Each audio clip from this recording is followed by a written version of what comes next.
नमस्कार, आप देख रहे हैं टोटल न्यूज। आपके साथ मैं हूं अपर्णा मौजूद। सबसे पहले आपको टोटल न्यूज की ओर से नववर्ष की ढेरों शुभकामनाएं। नया साल है, नई उम्मीदें हैं और नई चुनौतियां भी। साल 2016 प्रॉपर्टी के लिए कुछ खास नहीं रहा। हालांकि इस सेक्टर के लिए सरकार की तरफ से कई ऐसे काम किए गए जो प्रॉपर्टी के हिचकोले खाते बाजार को पटरी पर लाने के लिए काफी मददगार साबित हो सकते हैं। बहरहाल प्रॉपर्टी गाइड में आज नजर डालेंगे इस सेक्टर के गुजरे साल पर। बात करेंगे 2016 के हर उन पॉइंट्स की जो साल 2017 में भी काफी अहम साबित होने वाले हैं। तो चलिए करते हैं शुरुआत प्रॉपर्टी गाइड की। Will tell you everything. P P Singh ji, सबसे पहला सवाल आपसे, अगर 2016 को हम ओवरऑल उसको देखें कि किस तरह से रहा और क्या क्या चीज़ें हैं जहां पर काम करने की ज़रूरत है और कौन सी ऐसी चीज़ें रही जिससे जो हमारा आने वाला वक्त है प्रॉपर्टी के लिए वो काफ़ी अच्छा नज़र आ रहा है। मेरी नज़र में 2016 का वर्ष जो था रियल एस्टेट मार्केट के लिए बहुत ही बुरा रहा। पिछले 2-3 सालों में लगातार स्थितियां ख़राब थी, लेकिन 2016 में स्थिति बहुत ही ख़राब रही। 2008 में जो यूएस की सब प्राइम क्राइसिस के बाद जो हिंदुस्तान के रियल एस्टेट पे इम्पैक्ट पड़ा था, वो एक बुरा साल था। उसके बाद उभरना शुरू हुआ था, लेकिन मुझे लगता है 2016 का साल बहुत ही ख़राब रहा। लेकिन आने वाला साल 2017 हमको लगता है इम्प्रूवमेंट्स शुरू हो जाएंगे। 2016 में एक तो ये 2-3 सालों में डेवलपर्स ने, बड़े नामी डेवलपर्स ने भी कुछ मिसमैनेजमेंट किया। बैंक से जो उनके पास फंड्स आए या पब्लिक से जो उन्होंने फंड्स लिया, उसको उन लोगों ने डाइवर्सिफाई कर दिया। उन्होंने नई नई प्रोजेक्ट्स में अपने पैसे को लगाया और जो एग्जिस्टिंग प्रोजेक्ट जो उनके हाथ में थी उसको पूरा नहीं किया। उसको पूरा न करने से मार्केट के सेंटिमेंट खराब हुए और ये खुद फेल हुए। और 2016 में तो कुछ बड़े नामी डेवलपर्स ने बहुत ही उनको मुश्किलें आई। कोर्ट्स ने उनके खिलाफ बहुत ऑर्डर्स पास किए और मतलब सबसे ख़राब साल रहा। लेकिन पीछे की कमियों को सीख लेते हुए पिछली सरकारों ने, और अभी जैसे real estate regulation act implement हो गया, उससे आशा की किरण नज़र आती है कि अब इसको रेगुलेट करेंगे, ट्रांसपेरेंसी आएगी। रियल एस्टेट डेवलपर्स के पास जो भी फंड्स आएंगे, जो अभी बताया गया कि एस्क्रो अकाउंट होगा, उस पैसे का एक सर्टेन अमाउंट एक एस्क्रो अकाउंट में होगा और कुछ उनके पास जाएगा। तो इससे होगा कि फंड्स को वो डाइवर्सिफाई नहीं कर पाएंगे और जो भी प्रोजेक्ट के लिए पैसा आएगा प्रोजेक्ट में लगाएंगे तो प्रोजेक्ट का टाइमली इंप्लीमेंटेशन होगा, कंज्यूमर्स को टाइमली अपनी प्रॉपर्टीज़ मिलेंगी।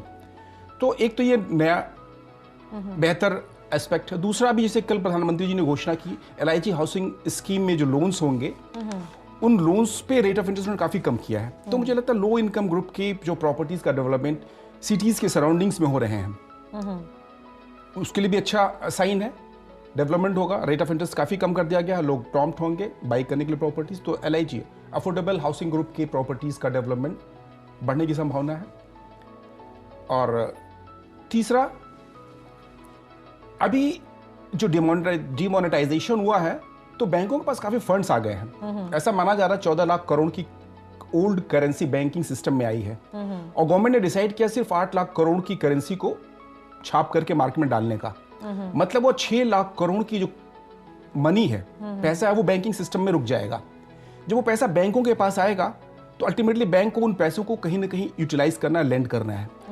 लेंडिंग करेंगे, हो सकता है उससे रेट ऑफ इंटरेस्ट को कम करें, तो वो भी एक फ्यूचर में एक डेवलपमेंट के चांसेस बढ़ेंगे।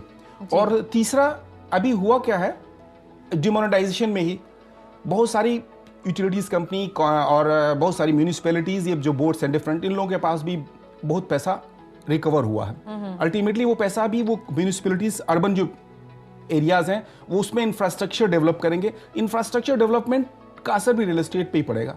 तो आने वाला साल जो है मेरी नज़र में तो बेहतर शुरुआत होगी। हो सकता है धीमी शुरुआत हो, लेकिन शुरुआत होगी। जो सबसे बुरा साल था 2016 था, अब हमको लगता है बुरा सपना खत्म हो चुका है। 2017 में हम लोग आशा के साथ आगे बढ़ेंगे और रियल एस्टेट सेक्टर के लिए बेहतर होगा। बीपी सिंह जी, अगर बात करें बायर्स की, तो पिछले कुछ सालों में जो नुकसान हो, जो सेंटिमेंट्स हर्ट होने के चलते बायर्स पीछे चले गए, अपने उन्होंने पैर वापस खींच लिए। क्या लगता है कि कितनी जल्दी वो वो नुकसान की भरपाई रियल एस्टेट कर पाएगा? मुझे लगता है अब नुकसान की भरपाई जो हो गया उसका तो कुछ नहीं कह सकते, लेकिन भविष्य उज्जवल नजर आ रहा। अब जो नए प्रोजेक्ट्स आएंगे उसमें इस तरह की चीटिंग उनके साथ नहीं हो पाएगी, क्योंकि वो जो अभी बताया रेगुलेशन एक्ट आने से, रियल एस्टेट रेगुलेशन एक्ट आने से काफ़ी ट्रांसपेरेंसी रहेगी। जो फंड्स उनके पास आएंगे, फंड्स को किस तरह से इस्तेमाल करेगा डेवलपर, इस पर काफ़ी कुछ चेक रहेगा। तो टाइमली इम्प्लीमेंटेशन होगा प्रोजेक्ट्स का और लोगों को समय से पैसा मिलेगा और इससे पॉजिटिव सेंटिमेंट्स उभर के आएंगे पब्लिक के अंदर और पब्लिक मतलब मुझे लगता है कि उसको सब कुछ सही तरीके से मिलेगा, उसका चीटिंग कम होगी। जी, अमित मिश्रा जुड़ गए हैं हमारे साथ। जी अमित जी, क्या है सवाल आपका? हाँ, गुड आफ्टरनून मैम। जी गुड आफ्टरनून। हाँ, एक्चुअली मैम मेरी 2 क्वेरी थी। पहली क्वेरी ये थी कि मेरा नोएडा एक्सटेंशन में फ्लैट है, इसकी पोजीशन मिल गई है, तो मैं उसको अभी निकालना चाहता था, तो उसका क्या सही वक्त है अभी निकालने का? और दूसरा, अभी वहाँ पे मतलब क्या कैसा प्राइस रेट वगैरह क्या चल रहा है? नोएडा एक्सटेंशन की क्वेरी है आपकी, डीपी जी। मुझे लगता है आप में निकाल सकते हैं। मुझे लगता है आपने जिस प्राइस पे बाई किया होगा आपको एक रीजनेबल रिटर्न मिल रहा होगा, आप आज निकाल सकते हैं। लेकिन अगर वेट करेंगे शायद तो आपको बेहतर रिटर्न मिलने की संभावना है, लेकिन आज भी निकालेंगे तो आपको बैंक जो रिटर्न देता है उससे बेहतर रिटर्न आपको मिलेगा। जी, एडवोकेट अमित मिश्रा जी भी हैं।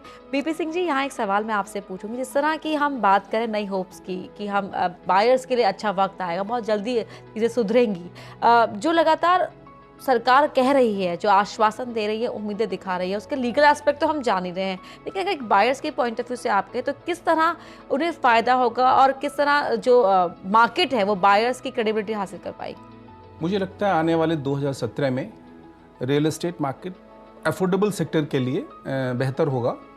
स्पेकुलेटिव जो बायर्स थे, जो मार्केट को डिस्टॉर्ट कर देते थे, ख़राब कर देते थे, जो प्रॉफिट्स के लिए, फ़ायदे के लिए प्रॉपर्टीज़, बहुत सारी प्रॉपर्टीज़ ब्लॉक कर देते थे, उन लोगों को फ़ायदे कम होंगे, तो वो जो स्पेकुलेटिव बायर्स थे उनकी कमी आएगी और एंड यूजर्स मार्केट में आएंगे। और जैसा कि एलआईजी सेक्टर के लिए कल अनाउंस किया गया है रेट ऑफ इंटरेस्ट में कमी का, उससे ईएमआईज कम होंगी और जो बड़े बड़े शहर मेट्रो सिटीज़ के जो फ्रिंजेस किनारों पे जो एलआईजी हाउसिंग क्लस्टर्स डेवलप होंगे, जो लोग स्लम्स में रह रहे हैं, यानी 10-15 लाख तक के मकानात की डेवलपमेंट होंगे और जो उस सेक्टर के लोग हैं मतलब काफ़ी उनको ग्रोथ के चांसेस मिलेंगे जी। गरीब लोगों को मकान मिलेंगे, ये संभावना अगले साल है, और अफोर्डेबल हाउसिंग को ग्रोथ मिलेगी ये जी। और यहाँ पर कॉलर्स भी जुड़ रहे हैं हमारे साथ। हिसार से अनिल जी जुड़ गए हैं। अनिल जी, क्या है आपका सवाल? आप तक आवाज पहुंच रही है अनिल जी? हेलो, चलिए, अगर आपके मन में है कोई सवाल, आप कुछ जानना चाहते हैं हमारे एक्सपर्ट से, तो आप हमें फ़ोन कर सकते हैं। नंबर लगातार टीवी स्क्रीन पर फ्लैश हो रहे हैं। अगले कॉलर जुड़ गए मुंबई से हमारे साथ, श्रवण है नाम जी। श्रवण जी, क्या है आपका सवाल? जी, गुड आफ्टरनून मैम। एक्चुअली मैं नवी मुंबई में रह रहा हूँ, रोड पाली में। तो इस टाइम पर ये सही टाइम है कि मुझे प्रॉपर्टी खरीदनी चाहिए यहाँ पर कि नहीं खरीदनी चाहिए, क्योंकि मुझे अभी 2 BHK रीसेल में मिल रहा है। जी, बीपी सिंह जी। कहाँ का सवाल इन्होंने पूछा, किस जगह के? मुंबई का। मुंबई में कोई पर्टिकुलर लोकेशन उन्होंने बताई थी शायद? नवी मुंबई। नवी मुंबई में मतलब प्रॉपर्टी खरीदने का सही समय है, ले सकते हैं। अब तो मुझे लगता है कि इस समय सबसे बुरा वक्त चल रहा है, प्रॉपर्टीज प्राइसेस तो अब सुधरनी चाहिए जी। तो इस समय आप प्रॉपर्टीज ले सकते हैं अगर क्रेडिबल डेवलपर है। अगर डेवलपर आपका है, क्रेडिबिलिटी है उसकी, तो इंक्वायर करके इस समय लेने में कोई बुराई नहीं तो है। लेने का सही समय। जिस तरह के अगर हम प्रॉपर्टी खरीदने की बात करें, जो बायर्स जिनके सेंटिमेंट हर्ट्स हुए थे और वो हर्ट हुए थे, वो पीछे हो गए हैं, लेकिन वापस किस तरह मार्केट गेन करे उनका कॉन्फिडेंस, और कैसे उन्हें मतलब हम बायर्स को कैसे मोटिवेट करेगा कि मार्केट की तरफ बात की जाए कि वो आए और अपनी इन्वेस्ट करें, क्योंकि और क्या देखकर इन्वेस्ट करें, क्योंकि बड़े नाम भी हैं जिन्होंने धोखा दिया है, बड़े नाम भी है जिन्होंने लोगों को परेशान किया है। आपने बिल्कुल बात सही कहा। एक्चुअली दूध का जला छाछ भी फूंक फूंक के पीता है जी। तो जले हुए हैं वो लोग, इसलिए वो थोड़ा सा अभी डर रहे हैं जी। लेकिन ओवरऑल मार्केट जैसे जैसे सुधरेगा, आपने कहा बड़े बिल्डर्स भी खराब हुए हैं, हाँ। तो किसी के पास्ट अल्टीमेटली हम देखेंगे तो किसी के पास्ट को देख करके ही प्रोजेक्ट कर पाएंगे कि उनका क्या काम रहा है जी। अब रिस्क तो है ही है क्योंकि रियल एस्टेट सेक्टर में, लेकिन चूंकि आने वाला समय अच्छा है, जैसा भी बताया गया कि आप जहां भी प्रोजेक्ट में प्रॉपर्टी बाई करना चाहते हैं, डेवलपर के क्रेडेंशियल्स को देखें, स्टडी करें, उन्होंने पास्ट में कैसा काम किया है, उनकी क्या डिलीवरी रही है, उन्होंने प्राइस में क्या एस्केलेशन किए हैं, क्या क्वालिटी दी है, और दूसरा उसका लीगल ड्यू डिलिजेंस भी करें।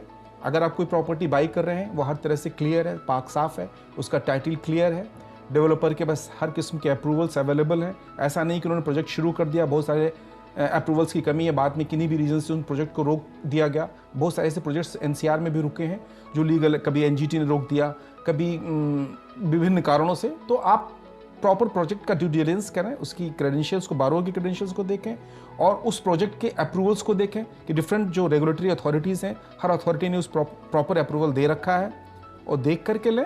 तो और मुझे लगता है धीरे धीरे जो इस तरह से रेरा आई है, रियल एस्टेट रेगुलेशन एक्ट आया है, खुद काफ़ी चीज़ों को कंट्रोल करेगा। तो इन सब चीज़ों से हो सकता सेंटीमेंट सुधरेंगे तो वो लोग भी आगे आएंगे, नेचुरल सी बात है। जी बिल्कुल। और यहाँ पर